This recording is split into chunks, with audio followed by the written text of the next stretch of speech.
दोस्तों, ये हिंदी का पेपर है जो आपके अर्धवार्षिक परीक्षा 2021 का कक्षा 12वीं के लिए है। मैं आपको बता दूं कि इसमें आपको 3 घंटे का समय मिलेगा और जो इसका पूर्णांक रहेगा वो 80 नंबर का रहेगा। ये आपके लिए एक मॉडल पेपर है, लेकिन ये आपको बहुत काम आएगा और अधिकांश क्वेश्चन इसी पेपर में से आएंगे। इसमें हमारा जो 6 नंबर का क्वेश्चन है वो ये है कि कवि चुपके चुपके क्यों रोता है, और इसी के अथवा में है कवि के अनुसार पेट की आग कौन बुझा सकता है, यह आग कैसे है। यह क्वेश्चन आपका 2 नंबर का है। फिर क्वेश्चन नंबर 7 है प्रगतिवादी कविता की कोई विशेषता लिखिए, और इसके अथवा में प्रयोगवादी कविता की कोई 2 विशेषता लिखिए। जो अथवा वाला प्रयोगवादी कविता की 2 विशेषता क्वेश्चन है ये बहुत इंपॉर्टेंट है, जो आपके बोर्ड एग्जाम में भी आएगा। फिर क्वेश्चन नंबर 8 है द्विवेदी युग अथवा भारतेंदु युग की कोई 2 विशेषता लिखिए, और साथ ही भी दोस्तों आप इनकी परिभाषा भी याद करके जाइए। कविता क्वेश्चन नंबर 9 है आपका कविता की रचना प्रक्रिया समझाइए, और इसी के अथवा में है कहानी और उपन्यास में कोई 2 अंतर लिखिए। क्वेश्चन नंबर 10 है समाचार लेखन में 6 कलाकारों का महत्व क्या है।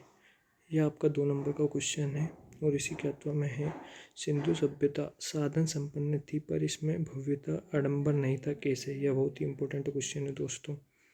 फिर आपका क्वेश्चन नंबर 11 है स्तंभ लेखन कैसे कहते हैं, और इसी के अथवा में कहानी लेखन की कोई 2 विशेषता लिखिए।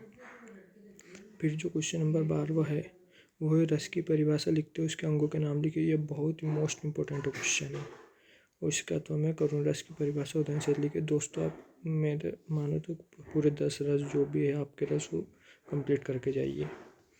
फिर क्वेश्चन नंबर 13 उपमा अलंकार की परिभाषा उदाहरण सहित लिखिए। इसके अथवा में सवेय की परिभाषा उदाहरण सहित लिखिए। फिर क्वेश्चन नंबर 14 आपका है बोली में कोई अंतर लिखिए। फिर इसके अथवा में मुहावरे एवं लोकोक्तियों में कोई अंतर लिखिए। दोस्तों भाषा और बोली वाला जो क्वेश्चन है आपको बोर्ड एग्जाम में 4 नंबर का आएगा, तो आप इसके 4 अंतर याद कर लीजिए। फिर क्वेश्चन नंबर 15 में है निर्देशानुसार वाक्य में परिवर्तन कर लिखिए। इसमें पहला आपको है वह अस्वस्थ था और इसलिए परीक्षा में सफल न हो सका, इसका आपको सरल वाक्य बनाना है। और दूसरा है उसने घर आकर भोजन किया, इसका आपको संयुक्त वाक्य बनाना है। इसका संयुक्त वाक्य बनेगा दोस्तों वह घर आया और उसने भोजन किया। और तीसरा है विकास के घर जाने पर मेरा आदर सत्कार हुआ, इसका आपको मिश्र वाक्य बनाना है। तो इसका मिश्र वाक्य बनेगा जब मैं विकास के घर गया तब मेरा आदर सत्कार हुआ। इसके अर्थों में है निम्नलिखित शब्द युग्मों का अर्थ लिखो। अब आपको इनका शब्द युग्मों का अर्थ लिखना है दोस्तों।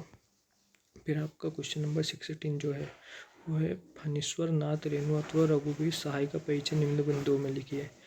दोस्तों आपको उनकी 2 रचना याद करनी है और भावपक्ष और कला पक्ष याद करना है। फिर है क्वेश्चन नंबर 17 गोस्वामी तुलसीदास अथवा हरिवंश राय बच्चन का साहित्यिक परिचय निम्न के आधार पर देना है। आपको इनकी 2 रचनाएं भाषा शैली और साहित्य में स्थान याद करना है दोस्तों। फिर आपका प्रश्न नंबर 18 है पल्लवन कीजिए स्वर और नारी जन्मते और मरते हैं परंतु राष्ट्र सदा अमर, इसका आपका भावार्थ याद करना है दोस्तों। और जो इसके अर्थों में है किसानों पर कर्जे का बढ़ता बोझ विषय पर लगभग 100 शब्दों में आपको एक आर्टिकल लिखना है। फिर आपको प्रश्न नंबर 19 है अपठित गद्यांश और पद्यांश पढ़कर नीचे लिखे प्रश्न के उत्तर लिखिए। ये आपका 4 नंबर का क्वेश्चन है दोस्तों। आपको इस गद्यांश को बहुत ही सावधानी से पढ़ना होगा और इसके आंसर इसी में से मिलेंगे। आपको गद्यांश का शीर्षक लिखना है।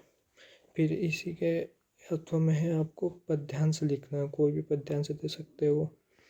फिर आपका प्रश्न नंबर 20 है काव्यांश का संदर्भ प्रसंग सहित भावार्थ लिखिए। फिर इस जो अपना ये है दिन जल्दी जल्दी ढलता है।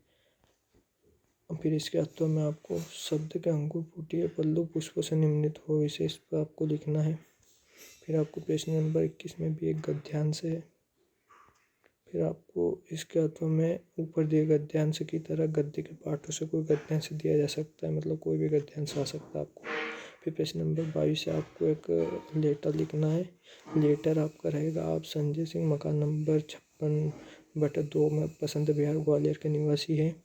आपके लिए नगर निगम के विद्युत अधिकारी को पत्र लिखिए, मतलब आपको जो नगर निगम के विद्युत अधिकारी या आपके क्षेत्र में लाइट की कोई समस्या हो तो उनको पत्र लिखना है। इसके अलावा हमें कोई पारिवारिक और मित्र को लिखने के लिए कोई पत्र आ सकता है दोस्तों। फिर प्रश्न नंबर 23 जो है, किसी एक विषय पर आपको 150 शब्दों में 200 शब्दों में निबंध लिखना होगा। निबंध के लिए आपको पॉइंट आ सकते हैं: भ्रष्टाचार, राष्ट्रीय एकता की आवश्यकता, अनुशासन का महत्व, कंप्यूटर की आवश्यकता। दोस्तों यह पेपर आपके लिए बहुत ही ज़रूरी है। मैं कहूँगा कि आप इसको अच्छे तरीके से सोल्व करें। आपको अधिकांश क्वेश्चन इसी पेपर में से देखने को मिलेंगे परीक्षा में। दोस्तों अगर आपने हमारा चैनल सब्सक्राइब नहीं किया है तो चैनल को सब्सक्राइब कर दीजिए, क्योंकि जो भी पेपर होंगे वो बहुत ही जल्दी आपको सबसे पहले इस चैनल पर देखने को मिलेंगे।